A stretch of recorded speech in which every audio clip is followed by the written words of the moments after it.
Today on Your Money, Your Wealth podcast number 313, we've got a retirement spitball analysis for David the engineer and his spreadsheets. We've got required minimum distribution questions answered for Karen and Denis, and the fellows discuss when Andy should stop contributing to tax-deferred accounts, when Rich should start Roth conversions, and what the conversion strategy should be for a friend of our supply chain manager friend Jeremy. Plus, Kenny has health advice, or rather, conversation, for Joe, and we'll wrap it all up with the derails after a little entertainment from our new musician friend Paul. If you've got money questions, comments, or entertainment to share with YMYW, click the link in the description of today's episode in your podcast app to go to the show notes, then click Ask Joe and Al on air. I'm producer Andy Last, and here are the hosts of Your Money, Your Wealth, Joe Anderson, CFP, and Big Al Clopine, CPA. We got a big one, Al. We do. It's a long one, isn't it? Yes, we do. We go, hi, Joe and Al. My name is David from Sacramento. And it's black. That means it's what? I just bolded it so that you would actually see where his name is. That's all. Oh, got it. That was from Andy. I'm single. Just to help us. I am single, divorced, 66 years old, turning 67 in September of this year. I am a longtime listener, first-time caller, and enjoy the podcast very much. Very informative and very funny to listen to. He's got like columns, Al. So we got 1, 2, 3, 4, and then we got 5, A, B, C, E. So no, there's a D too. And then we got some D's. I mean, we got a whole bunch of stuff going on here. And I will have you know that I did not actually change any of his outline, the way that works. So under C, then there's a subsection of D. So that's what he put. So I left it there. We got, with the current assets, we got A, B, C, D, E, F, G, H, I, J, K, and then subset 8, 1, 2, 3. Yeah, there's because he's an electrical engineer. Yeah. With a master's in electrical engineer, MBA in PMP. Okay. What's that? PMP, I don't know. I know what PMIP is. Okay. It's so he's retired, and I can tell you're an engineer. David. Have you ever seen an engineer show us detailed? Yes, he was probably upset that he had to do it in like an email format versus an Excel spreadsheet. So I'm going to just start at the questions, Al, and then we can kind of maybe then we can backfill with all the I like it. The information. Yeah. And we're going probably, and David's probably freaking out because he's probably like you in some degree, Al, because you have to go we A, have to go, we do. And then B, and then C. And then 2A. And then if you skip one thing, Al freaks. I start to get nervous. I know. It's very unsettling, Joe, to people like me. I got it. Okay. Well, let's just see. He's got questions. He wants answers. So you're starting with 5A. I am. 5A1. Oh, yeah. 5A1. Okay. When calculating total net worth, are government pensions and Social Security taken into consideration in the net worth calculation formula? The answer is no. Well, it depends. What are you trying to do? I mean, in your own personal net worth, if you want to feel like, hey, you want to brag to your other engineer buddies when you're talking about money? I guess you could take the present value of your pension and put it on there, but in most cases, no, it's an income stream. I've never seen that done. I suppose you could, but I would say no. That's an income stream. That's not an asset. Other thing that we should mention, actually, from his current work status 2B, is that he's a retired engineer with a government pension of $59K a year. Worked as an engineer consultant for a few years. Currently working full time for another government agency with an annual salary of $132K a year. So that might I skipped this for a reason. You want to just read the whole damn thing? Andy? Nope. Go for it. Okay, so I would give us A+ on the first answer. Okay, so no. All right, let's define net worth for our engineer folks. Total assets our minus folks already know what it is. Minus total liabilities. Okay. Equals net worth. Think of it like your house. Your house is worth $100,000. Your loan is $70,000. Your equity is $30,000. That's your net worth in the house. Okay, number 2. Based on my current net worth and based on a final retirement living expense of $120,000 by age 70, can you give me your opinion as to whether I'm financially ready for retirement, or should I continue to work 2 or 3 more years to take advantage of the opportunity to continue to maximize my retirement accounts of $52,000 per year? All right. Well, so he wants to make $120,000. Okay, what'd you say his pensions were, Andy? So he's got a $51,000 pension. So $120,000 minus, I'm sorry, $60,000 a year, right? Minus that. And then, so let me just quickly scroll down here to see if we can find Social Security. Social Security, okay, is going to be $48,000 a year. All right. We're going to take that, 48,000 minus. So $12,000, 0.04 divided. So he needs around $300,000 of retirement assets. And I can tell probably by looking at this, let's see, he's got an IRA of 200, then 60, then 100, then 100, then 300. Yes, you're good. Yeah. All right. I agree with that. Oh, here's another line. It says, if I retire this year, my pension's annual income will be 60,000 plus 25,000. So 85. So here's what you do real quickly, right, David, is when you look at liquid assets. So you just total all of your assets up, not your real estate liquid that you can sell tomorrow and get cash. So that is your IRAs, that's your 457s, that's your 401ks, that's your 403bs, any brokerage account, anything that you have in cash. You just add all that up, right? Make it really simple. So you want to spend $120,000 a year. You subtract out your fixed income sources. So you already know that you're going to have a pension of $60,000. You have Social Security of another $40,000. So that's $100,000. So what are you short, right? 20 grand. So you want to spend 120. You have 100,000 coming in. You're short 20. Take the 20,000 or whatever your shortfall is and divide it into your liquid assets, not your net worth. Right? Just liquid assets and see what percentage that is. And at age 70, if it's under 4%, you're probably really good. Yep. Totally agree. All right. And that seems like, David, you're fine. David, you're right on track there. I think you have a lot more than that.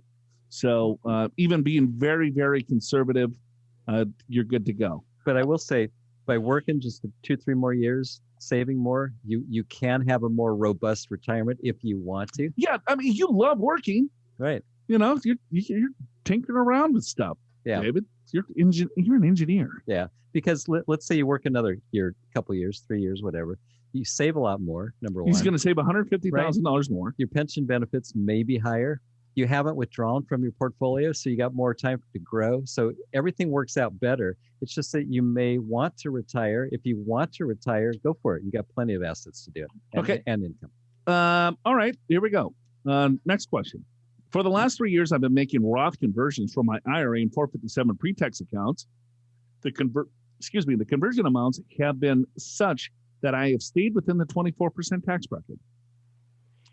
If I plan to defer pensions, RMDs, and Social Security withdrawals until after age 70, by which time I'll be living in a tax-friendly state, should I stop making Roth conversions until I move on to the state? All right, well, he's in Sacramento. He's going to move, I don't know, maybe where? Tahoe? He says Florida, Texas, or Nevada. Okay. So Nevada is kind of close. Yeah. All right, so he's converting money into the 24% tax bracket. And he's thinking, all right, he's 66, right? He's turning 67 this year. He's going to work a couple more years, right? And then he's converting now in the 24, but he's single. He's divorced. So he will be in, let's see, at a $60,000 pension. And plus with a lot of his money in retirement accounts with RMDs, he's probably going to be in the 24% tax bracket in retirement. Yeah, probably will be the newer rate when that comes in. It'll be 25 or 28. So 24 seems like a good deal. But I think the bigger question is, should he pay the California tax, right? Which is he wouldn't have to pay, right, if he lives in Nevada, for example. And that really is kind of the question. I would say it's a bit of a toss-up, right? It's nice to get more money into a Roth, and maybe you pay a little extra tax to do it. You get that tax-free growth. On the other hand, it doesn't seem like you've got so much money in your 401k, 457, the RMD is going to be that big. So I don't know. I might kind of pull back on the Roth conversions right now just because of what you just said. Yeah, I might go Roth 401k, right, and stop the conversions. Yeah. Well, you're doing 457 and 403, right? So he's doubled. He's jamming money in there. yeah. Yeah, I guess maybe a way to say that is you don't have to be too aggressive here. Right. Now, if you do retire, right, and so you're in a lower tax bracket, plus maybe you want to move to the other state, and then you jam it, right? Yeah, but he doesn't have that much time, right? Let's say the RMD's at 72, he's going to work until age 70. Yeah, right. You got to take your Social Security at 70. You can't push that out.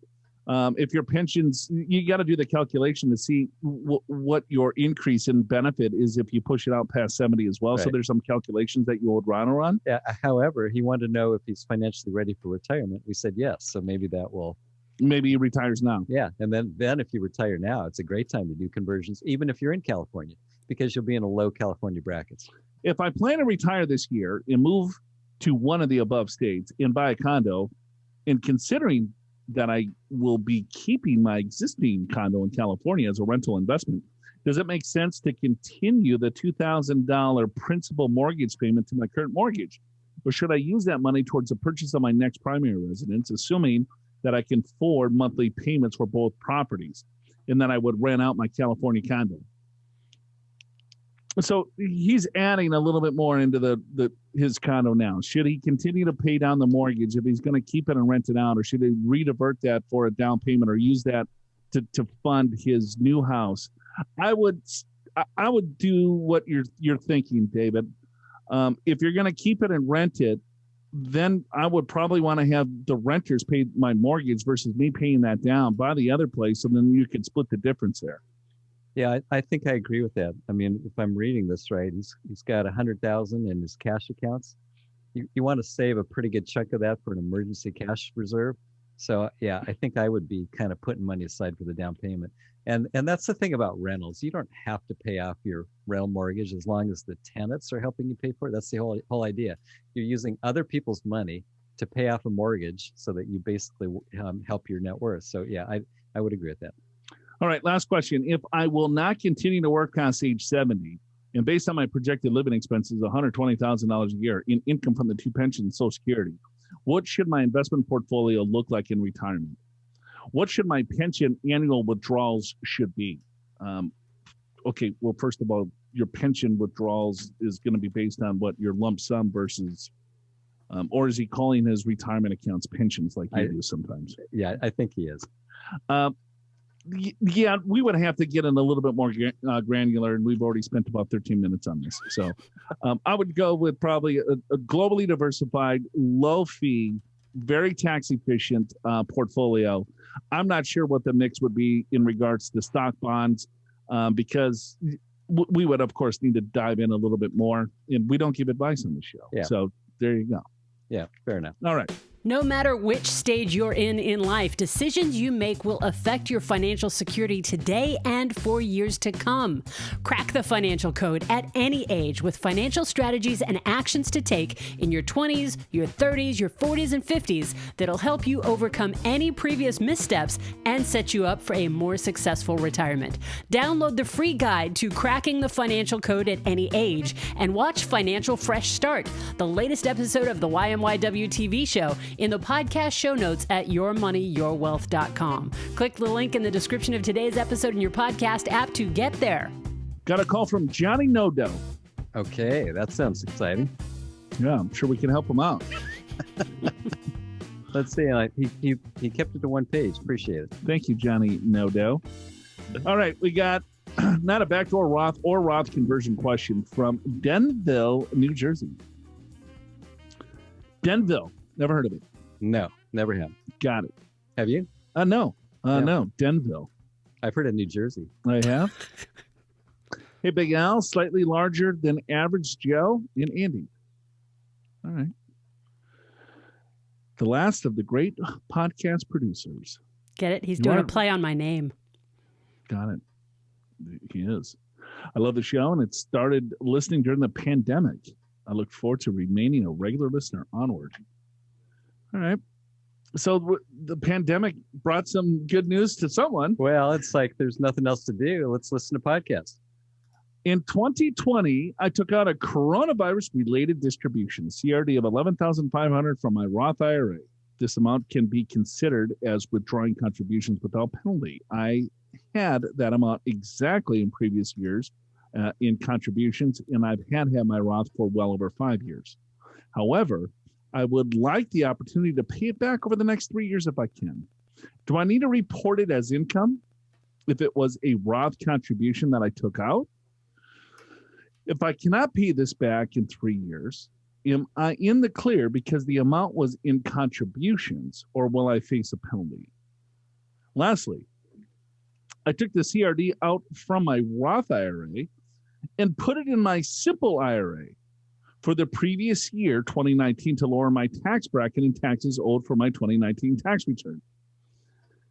This event obviously took place in 2020, but happened well before my 2019 tax returns were due. Was this a legit move? Can I choose to repay or not repay the CRD over the next 3 years? All right, interesting strategy. Yeah, all good Johnny questions. Nodell. So let's kind of break this down. But just a little bit more on Johnny Nodell. He goes, by the way, I'm 43, self-employed, happily married to my wife, and have a 3-year-old boy. I wouldn't tell you my net worth because it's embarrassingly low. Oh, it's never too embarrassing. That's why, we have the show to increase your net worth. We do like to do that. And I'm way behind on my retirement savings. I drive a Toyota RAV4 hybrid as our only car and probably only put about 1,500 miles a year on it. We moved from NYC and we still try to walk everywhere. Joe, I love golf, but I only broke 100 strokes once. You can tell he doesn't play that often because he says 100 strokes. Yeah, right. Hey, you broke 100 once. All right, got in the 90s. I mostly go for the beer. Perfect. Johnny Nodell, you'd be a great team member, right? Line them up in the foursome. That's right. I hope to see you on the course someday. Well, Johnny, I would like to see you as well. I'll just be looking out for the guy hacking it up, drinking a lot of beer. It might make the round go a little longer. Happily, happily join Johnny Nodell. Okay, let's break this down. Coronavirus-related distribution. So last year, due to the coronavirus, they came up with the CRD, coronavirus-related distribution, that allowed us to take money from a retirement account with no taxes or penalties up to $100,000 a year if you withdrew the money due to a coronavirus defined Incident or something. incident, right? So you had to have COVID. Your spouse had to have it. You had to get furloughed, laid off, Or even made less income for whatever reason. Maybe you had to stay home from work to take care of the 3-year-old kid. That's right. Right. So there was a lot, and any other reason deemed appropriate. Yeah. You could just send it to the IRS. Does this work? Yes. Basically, everyone qualified. Almost. And so you could take out this $100,000 from a retirement account. So let's say you took it from a 401k. They didn't have a mandatory 20% withholding. You take it from an IRA. You pull the $100,000 out. And you have the option to pay it back over 3 years, or you could pay the tax over 3 years. So pretty cool. So if you needed $100,000 quick to pay some bills, you didn't get killed in taxes that year.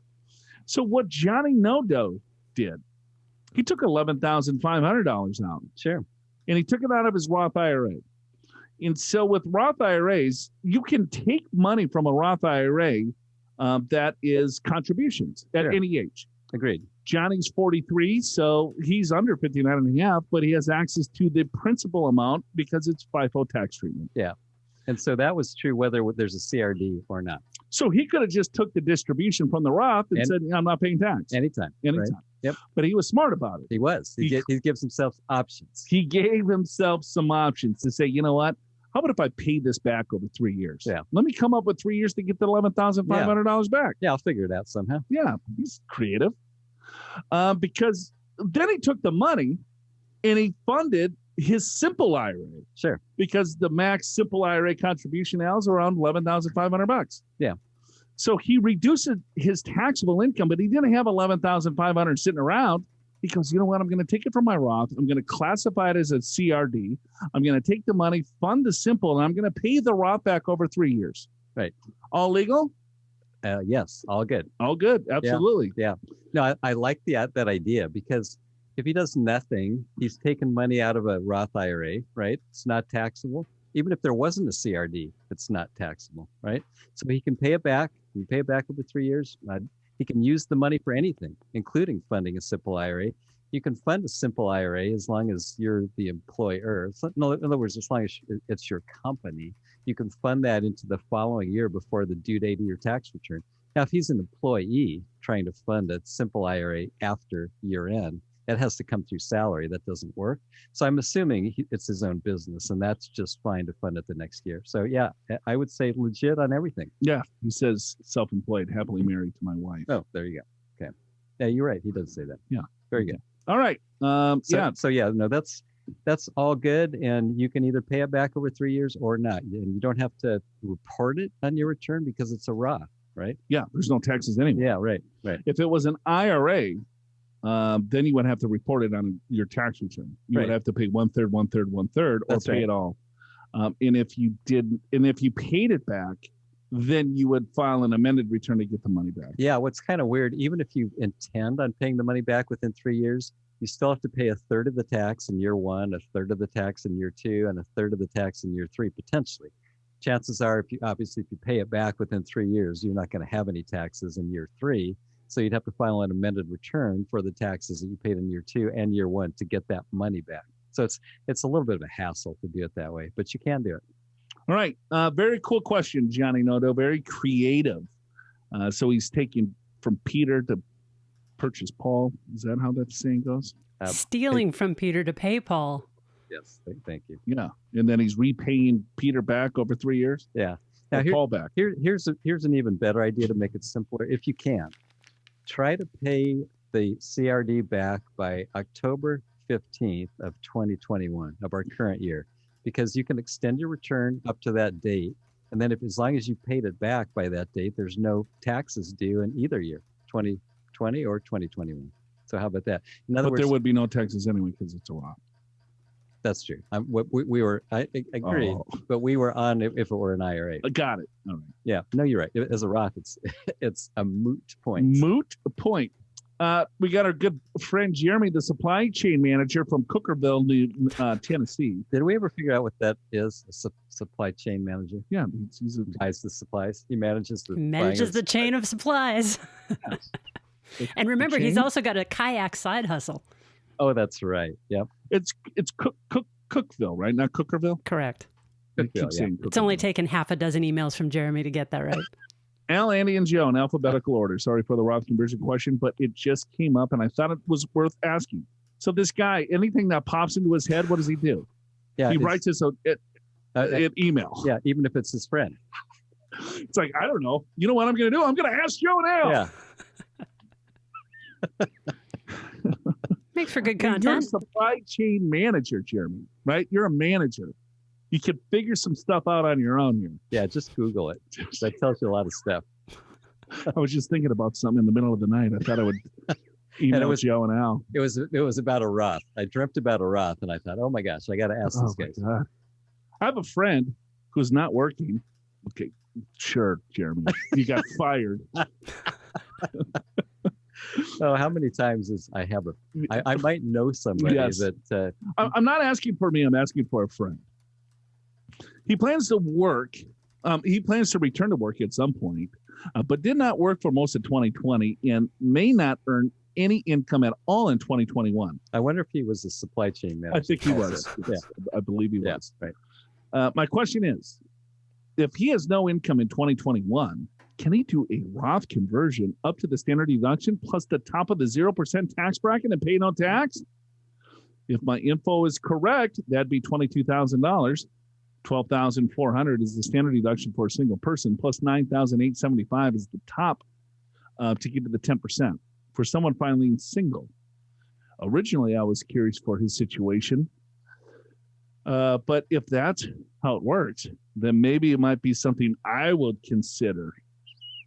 Here we go. Here we go, yeah, Jeremy. Right. He's out of work. Yep. Supply chain manager got canned. He might get a job in 2021. He might not. Well, if the answer is true, then maybe I might go back to work. Maybe I won't. See if I can manage some other person's supply chain. Right. The answer is correct. Yes, you would pay zero tax if you have no income. You can go up to the standard deduction. Yeah, but his logic is slightly faulty. So he says 12,400 plus 98.75. That's the top of the 10% bracket. So Jeremy, if you want to pay no tax, you only get the standard deduction, which actually I think is 12,550 for 2021. For 2020, yeah, 12,550. So that's your amount of Roth conversion if you have no other income and you want to pay no tax. Now we would argue paying a 10% tax rate is a pretty good deal, right? So if it's $1,000, $1,000. You convert $25,000 for $1,000. Yeah, roughly that's the amount. So that seems like a good deal. Plus your state tax is probably in Tennessee, I'm assuming, is probably nothing at that level. Yeah, 2%, $40, yeah. If that. Yeah. So anyway, but yeah, your logic is completely right. It's just that the numbers you gave us are the top of the 10% bracket. So 98.75 is actually taxed at 10%. So yeah. 10,000 at 10%. Yeah. So about $1,000 in taxes to convert, call it 22,000, whatever. Yeah. So, all right, Jeremy. So now you are called Jeremy, the former supply chain manager. We're really good at these. We're like a detective, right? Figuring these things out. Karen, of course, we're wrong 90% of the time, but we have fun with it.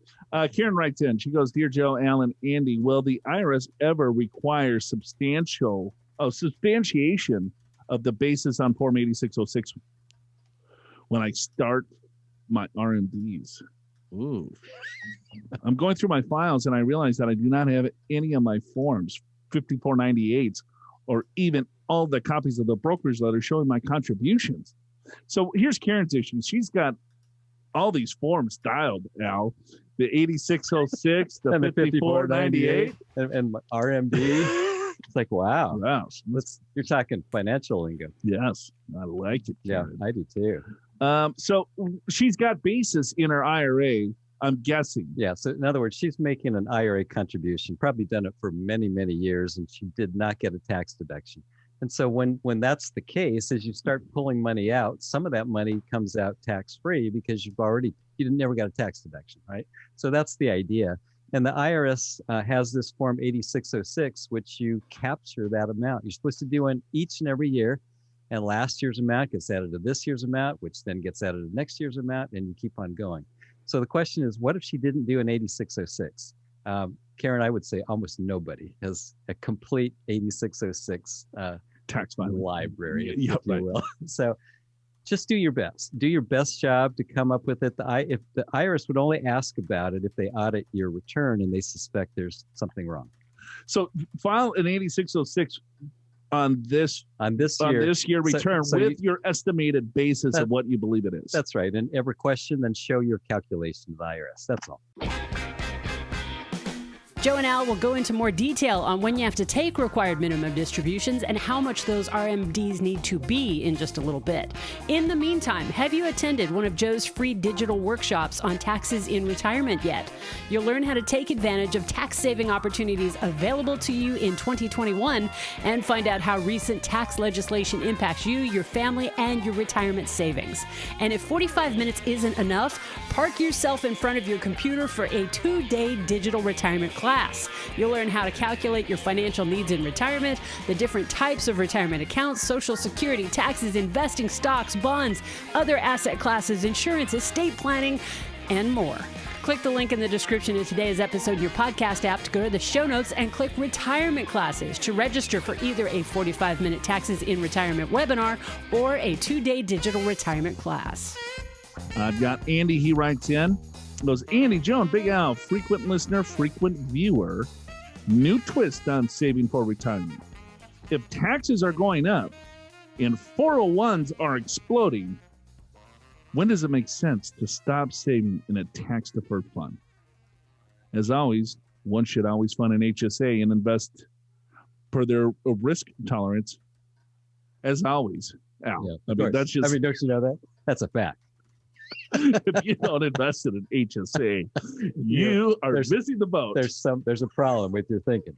Of course, you have to qualify to invest in HSA. As always, of course. To me, my 401 expansion. Okay, so it's the tax time bomb. Is that what he's doing? I think so. Got it. Yeah. My 401 expansion will place me in a higher bracket than now.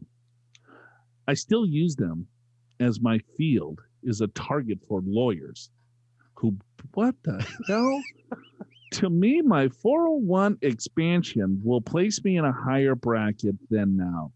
I still use them as my field is a target for lawyers. I think he got interrupted when he was writing this.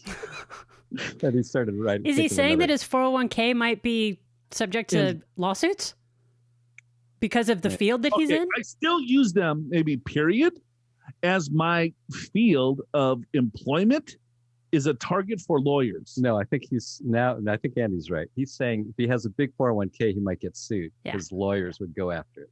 Okay. Let's go with that. And build my 401 Roth.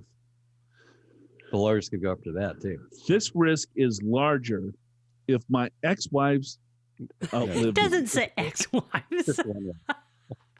Oh, well, I don't know. You got me thinking about lawyers and someone's targeting this guy. I don't know. Yeah, they would be the next guy. This risk is larger if my wife outlives me, likely. Okay, I thought he said my ex-wives come after me. I guess it makes sense to grow my taxable funds now. Would you agree? And continue to grow my Roths by converting to the top of the 24% tax bracket. Does this aggregation rule apply to a couple or to the individual taxpayer? Should I consider continuing non-deductible IRAs and planning to move to a low tax state? So the last question, what matters more, a tax-free state or a state without an estate tax? Of course, both is best. Thanks for the response. Always go for both if you can. Okay. Andy, you're a frequent listener, frequent viewer, and he's got the 401k expansion. Okay. And I don't know what that is. That's the tax time bomb. Got it. So it's going to blow up. Yeah. His 401k is going to explode. It's going to put him in such a high tax bracket. Will place me in a higher bracket than now. Okay. So, but Andy, you got to explain this to me. I still use them as my field is a target for lawyers. I think he's saying he still uses a 401k. But his field is a target for lawyers, so he doesn't want to build his 401k because he's afraid that he's going to get sued. I think that's a reasonable theory and what he's trying to say. So he works in a field that is subject to lawsuits. Yeah. Okay. And the attorneys are going to go after him. Got it. Because he's got it's not exploding 401k. But it's protected. Right. That's true. Well, it depends. In California, it is. I don't know what state. No location given. Okay. So I guess this question is: should he convert to the top of the 24% tax bracket? Al, help Andy out because he's got a 401 that's expanding, and he's got a field that the lawyers are just chomping at the bit at. Yeah. Well, let's think about this, right? So let's say by the time you retire, you end up with $1 million in a 401k, just with your expansion explosion. Okay. At age 72, $1 million, your required minimum distribution is about 4%. So that's 40,000. Okay. Let's say you got 30,000 of Social Security between you and your wife. So that's 70,000 of income, right? You're in the 12% bracket. If that's your situation, would I convert into 24? No, because why? I'm going to be in the 12% bracket. On the other hand, if his IRA is millions, $4 million. So now your RMD is going to be about 160,000. Maybe you've got other assets that add to your income. Maybe your Social Security is high. Maybe your pensions are high. Yeah, you just look at what your future tax rate's going to be versus now to help you decide what's the best strategy. I think it's a key point that a lot of people miss. The 24% tax bracket is quite large. Yeah, it is. You go up to about $300,000 of income. Yeah, as a married couple. Right. And if you are going to be above what is now the 12% bracket, the 24% bracket looks pretty good, right? Because the 12% bracket becomes 22.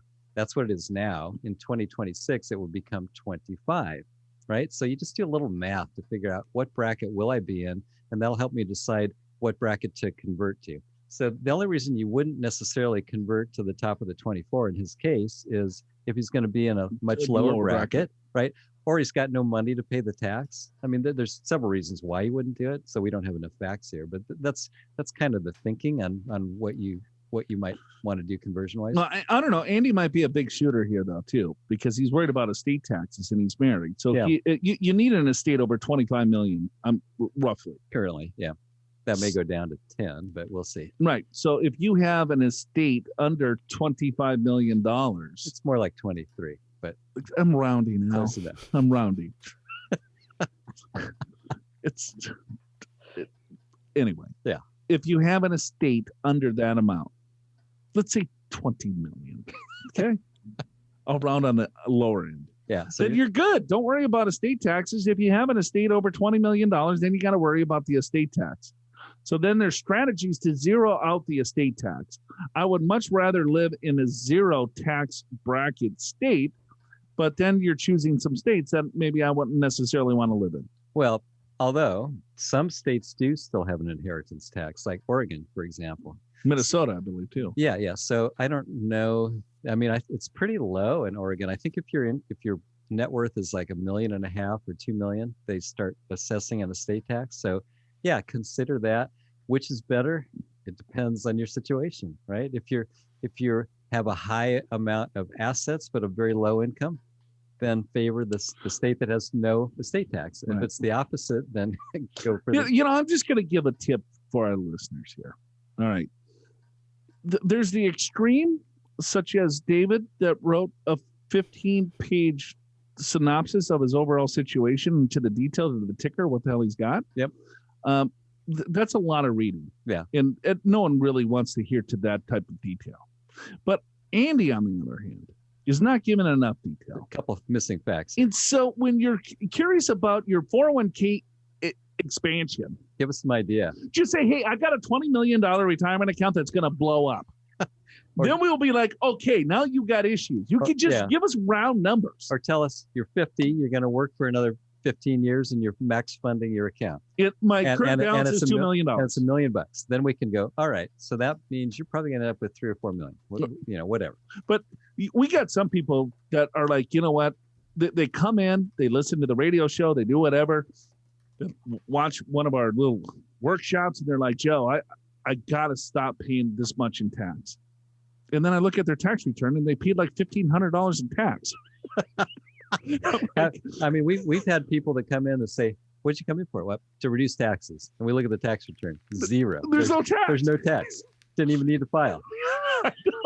Let's say I'm not sure I can get it below zero. Right. Unless you get the earned income credit Yeah, you screwed up. You should have done a conversion to the top of the standard deduction. and pay no tax. It paid no tax. It Right. got money in the tax-free account. So sometimes people think that, wow, they're paying way too much in tax, and they're not even barely scratching the surface in tax. Sure, right. And Andy could be on either extreme. We don't know. Could be, heading for this 401 explosion. Right. And so, yes, conversions are appropriate. Denis C. writes in, hi, Happy New Year. I've been receiving my Social Security benefits since I was 65. In September last year, 2020, I turned 71. My question is, when and what percentage do I have to withdraw?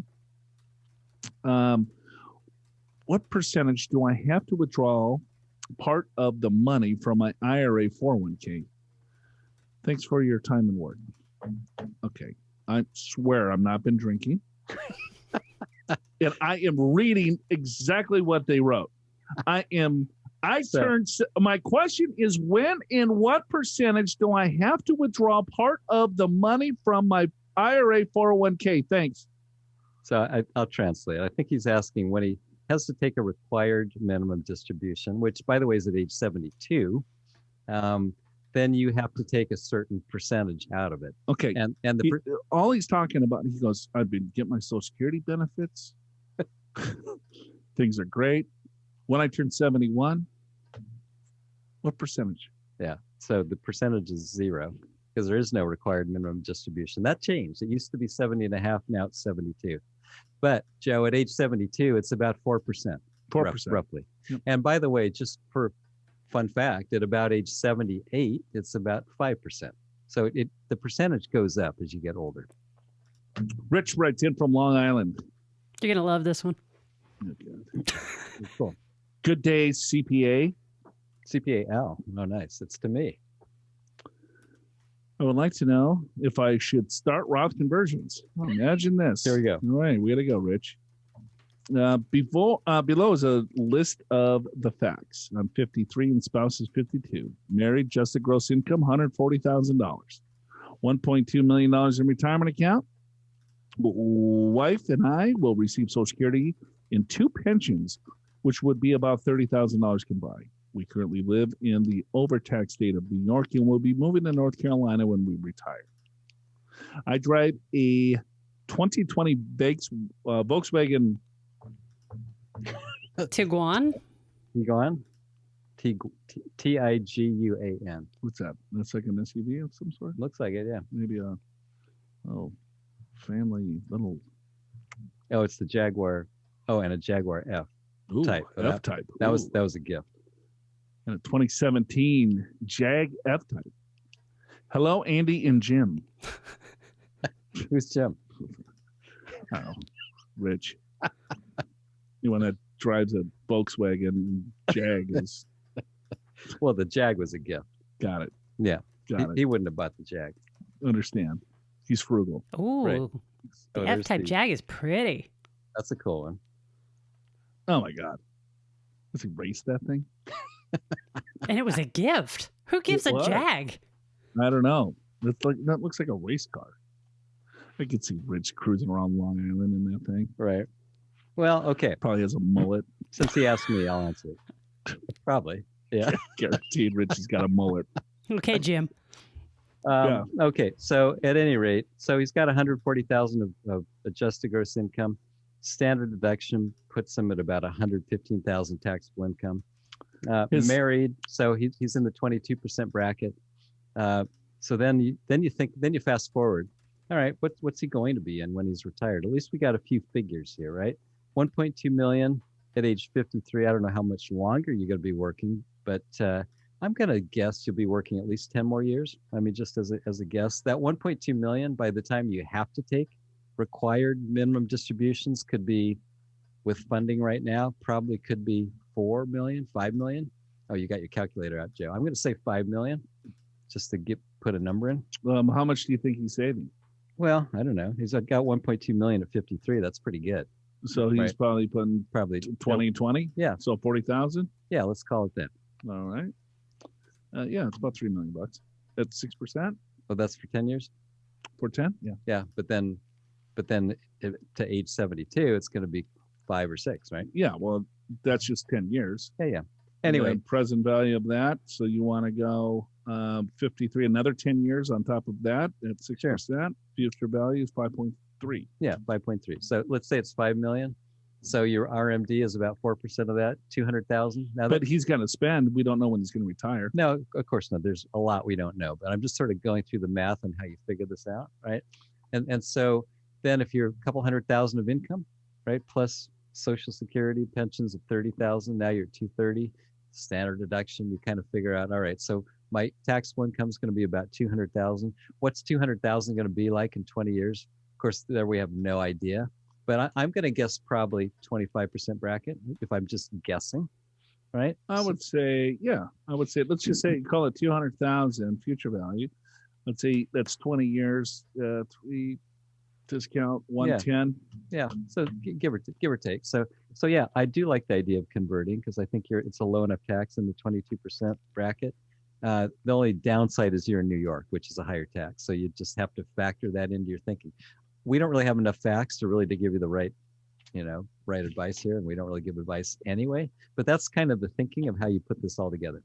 For a comprehensive, personalized assessment of the specifics of your financial situation and a plan that takes into account your retirement goals, click the link in the description of today's episode in your podcast app to go to the show notes and sign up for a financial assessment with one of the certified financial planners on Joe and Big Al's team at Pure Financial Advisors. There is no cost or obligation, and they can help you figure out what financial strategies are a good fit for you. And if you have money questions you want answered on the podcast, or if you have comments or suggestions or limericks for us, like the ones coming up, click that Ask Joe and Al on Air button in the podcast show notes as well. I had a nice little email from Kenny from Granite City, Illinois. the subject advice for Joe's butt. Your sciatica. Yes. How to fix it? Yeah, I got foot drop, Alan. Yeah, I had never heard of that. Tell you. Yeah, me neither. I don't know what the hell it was. A foot drop.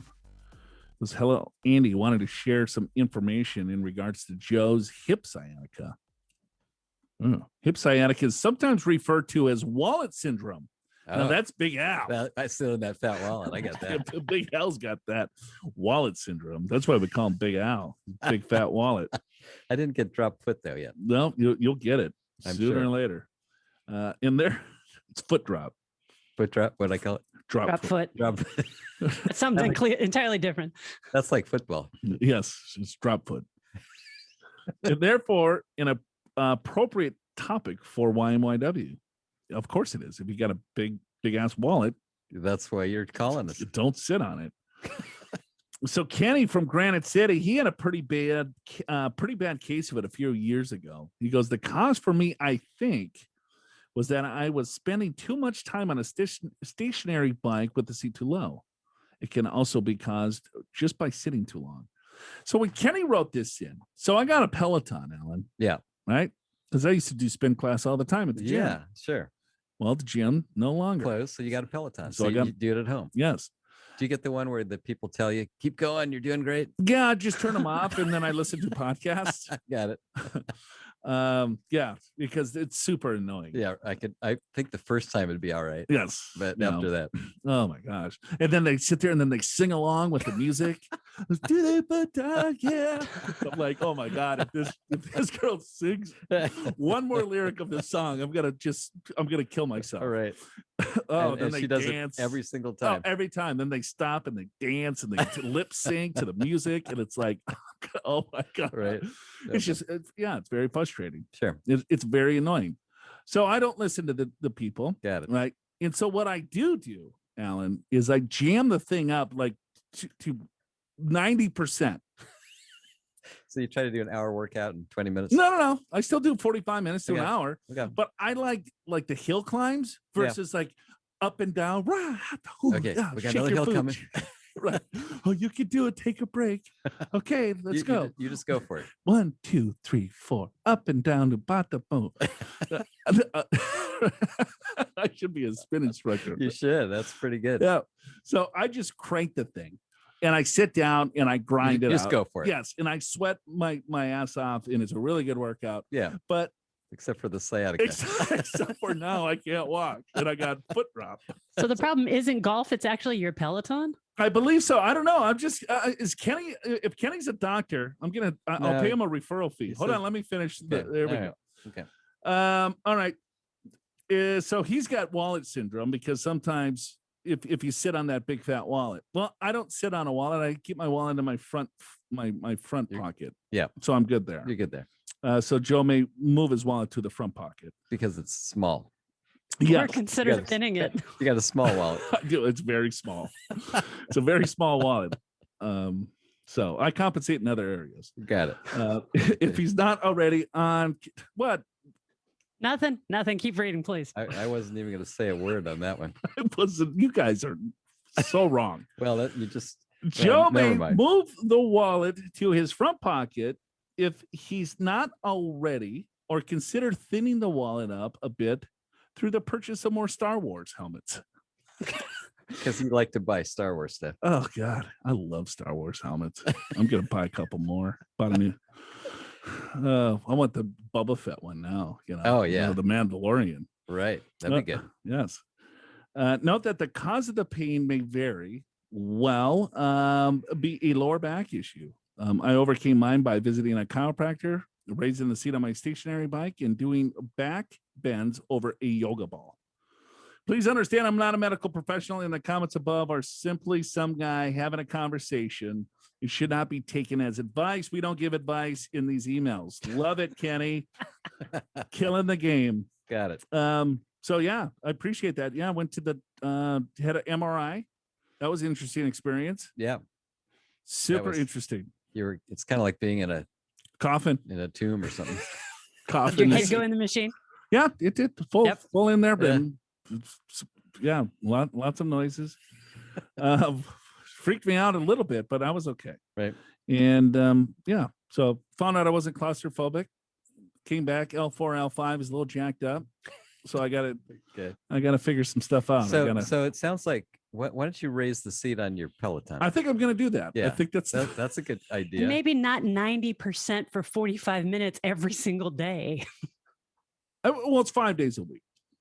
You got to take a couple days off. But Yeah. I think that might be it because I don't listen to the instructors, right? When I go to a normal spin class, you got to follow the class. You can't be the guy that just puts his head down and grinds. Are you and when you're in class, are you on those spin bikes that are colors like the yellow, green, red? No, You don't have those? I don't know what you're talking about. Yeah, so those are the ones now at my gym. Oh, You start in, I don't know, yellow, and then you have to make it green, then got to make it red. oh, really? Yeah, and if you're not doing red, everyone can see you're not at red. Oh, so you're not putting in your effort. Right. All right. So But you can't put down you're 120 years old. It's to get the red, so it's a lot lower threshold. got it. I'll keep you informed, Kenny. Appreciate the advice. Appreciate you reaching out. It's just conversation, though. This isn't advice. Yes, I'm sorry. I didn't mean to say that.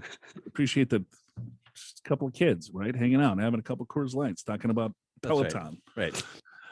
We get interesting emails. Yeah. And we're We're getting on a Limerick thing lately. We get Limericks. some creative ones. Yes, Paul, the Limerick music man. Can you play some of his music I can. in Southern California? Yes, he's in Orange County. Orange County, it Orange says. County.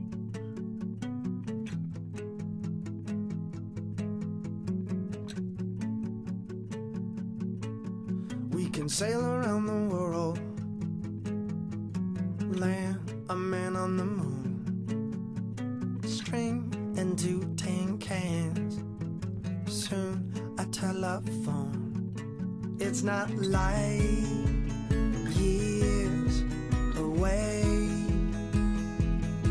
it just so happens every day. We could be so clever. Who knows what's left to discover? All right, I'm hitting stop on that because you guys are starting to get a little janky there. Okay. Well, so you just let me know where he's playing. Yeah. So, Andy, can you read his little limerick for us?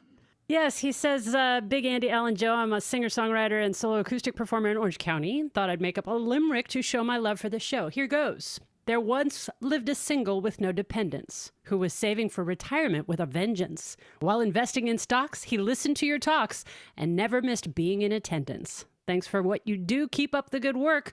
Paul Lemire Music. Wow. Thanks, Paul. That's pretty awesome, right? And you can go to paullemire.music.com and check out his stuff. You gotta check this guy out. He's Yeah. awesome. Oh, I'm gonna listen to it on my way home tonight. Yeah, and he is actually on Spotify. I looked him up. Perfect. Well, of course you did. You look everyone up. I look up the musicians. Come on now. Where's he playing this weekend? That's a good question. Well, he's probably not. It's COVID. I suppose. But Joe would go anyway. Yeah, I got buddies that are in the music biz. And Yeah. it's been a tough road for them. It's been pretty tough. So they do these like Facebook Live things. Yeah, those are tough. You know, they're jamming in their backyard. Yeah. You know what I mean? And then so it's like, all right, well, here I'm going to give you a couple bucks for sure. Right. You know? So A week out of schedule. Locale 90 in Redondo Beach. Actually, that looks like that's his regular Sunday gig. So go check him out at Locale 90 in Redondo Beach. Redondo Beach. There you go. how far away is Redondo Beach from here? That's about it's over an hour, maybe hour and a half. Ooh, Maybe not quite an hour and a half. Uber. Like Do you think Uber will get me there and back? expensive. so you can drink your Coors latte on the way. Yeah. Oh boy. All right. Well, no, thank you all for all of that. And we had a couple star ratings. What do we have? Five? We got 4 5-star ratings this week. Yeah, apparently you Really? guys you guys hit some good nerves there. Are they your cousins? They probably. Yeah. They probably are. Hey, I got a question. I want to know, can we start asking people what's your car that you're driving, the dog, your location, and send us music or limericks if you want to? We'll just start to making that a regular feature. I don't know. I'm starting to get bored of that. Maybe it's like what's your favorite color? What are you talking about? I think we should just get people to send us their original music and we'll use it on the show. Yeah. What are your hobbies? So, Paul, hope you don't mind that we played that on the show, but yeah, that'll be my call. Since music is my thing, I would like to hear some original music on the YMYW podcast. Oh, very cool. All right. That's it for us today. Yeah. We're wrapping this thing up, shutting her down. So we'll be back again next week with more Your Money and Your Wealth. Show is over. We'll see you next week. And you can find more of Paul's music in the podcast show notes at yourmoneyyourwealth.com. Your Money, Your Wealth is presented by Pure Financial Advisors. Click that Get an Assessment button in the podcast show notes at yourmoneyyourwealth.com or call 888-994-6257 and schedule your free financial assessment video call. Again, it does not matter where you are in the country, and chances are one of the certified financial planners at Pure can help you identify strategies to create a more successful retirement. Pure Financial Advisors is a registered investment advisor. This show does not intend to provide personalized investment advice through this broadcast and does not represent that the securities or services discussed are suitable for any investor. Investors are advised not to rely on any information contained in the broadcast in the process of making a full and informed investment decision. And is it hotter in Haiti in this room today? Pretty hot. Yes. It typically is. All right. I think we're at our best when we're over hot. Yeah, just When you're in sweating. the hot seat, literally. Just Yeah, hot that's right. box. We call this the hot box. You know, this kind of, we used to record this program for radio in San Diego live, and it always felt, you were kind of in the hot box then, so this is kind of a simulation of that, right? No, I never felt like you were scared. Yeah, I was like sweating. Like, what if I That's say what- something wrong on live Yeah, radio? that's why we got to switch, because they're going to kick us off the air so they can edit it. Well, let me ask you, have you ever seen an engineer that did not come in with a spreadsheet? No, I haven't either. I mean, yes, I have. Any engineer that comes into our office without a spreadsheet that says they're an engineer, they're not really an engineer. They're truly not educated as an engineer. They might say they're an engineer, but they're BSing you. Yeah, they might supervise engineers. Yes. Yeah, I'm an engineer. And I was like, well, where the hell's the spreadsheet? You're not an engineer. Get the hell out of my office. They always, if they hire us, they want us to do our financial plan versus their spreadsheet and let us know what the differences are. We had a guy that, oh my God. Anyway, we love you engineers. Don't get us wrong. But we have hundreds and hundreds of clients. We've seen thousands and thousands of engineers We have. that have come through our doors over the last several years. And we know you love the Excel. Don't you like these days, opinions are now, they're Facts? They're facts. Mhm. Depending, it doesn't even matter what side of the table you're on. Everyone has facts. Love it. Yeah, everything I say is fact. Well, I would say everything we say is an opinion. Yes. And sometimes it's wrong.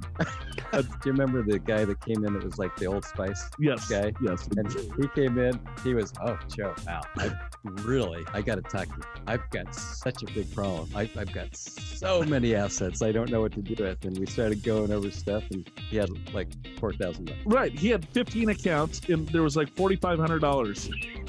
Here's one account. There's like $8 in it. I've never had this much money before. It's like, oh boy. Okay. I mean, not to make fun of the guy, but sometimes people over exaggerate maybe the problems that they currently have. Yeah, one way or another. All right. Now, are you watching anything interesting? I think we're watching All Creatures Big and Small, PBS. All creatures, big and small. It's a period piece. Okay, sounds riveting. And it's a veterinarian in about the 1940s, give or take, somewhere in there. Got it. Yeah, you'll love it.